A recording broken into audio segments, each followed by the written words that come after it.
But Yeah. I once heard you tell a story of being at a garden party somewhere and the Beatles and George Martin were there.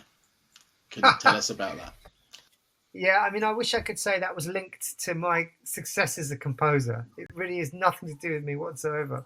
I was there because my girlfriend at the time, my wife now, her dad had been in a band in the 70s, and so he knew the Beatles quite well. I think you're And underselling there. You married into rock royalty, didn't you? well, Who was your wife's father?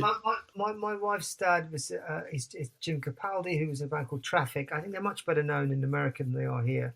But I mean, I just completely nothing to do with me as a musician. But I ended up being invited to this lunch, and it was in Ringo's house, and it was very difficult to not turn into a fan, if you know what I mean.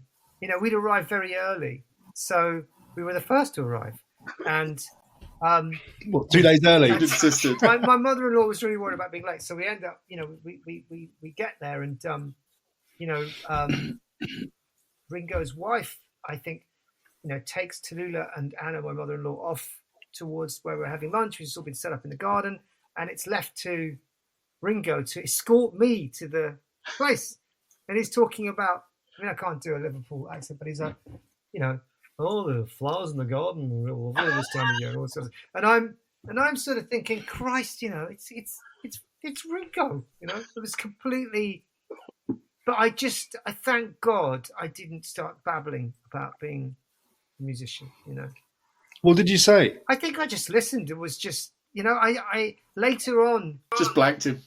Yeah, I mean, it was just the weirdest thing. Later on, Paul McCartney showed up, and I remember my mother-in-law had obviously gone up to him and said that I was a fan. I think she did that thing where she said he's a fan of your latest album, that kind of which of course who knows that, but he came over, tapped me on the shoulder and said, I've been told I've got to meet you and all that sort of stuff, and was incredibly polite, incredibly nice. And it was just absolutely wonderful, but very difficult not to, try and kind of hang on to their trouser legs and never let go, You didn't turn around and say, excuse me, I'm busy. Can you come back later? It was crazy, really crazy. I'm talking to this lovely old man about flowers. Who are you? Yeah, exactly.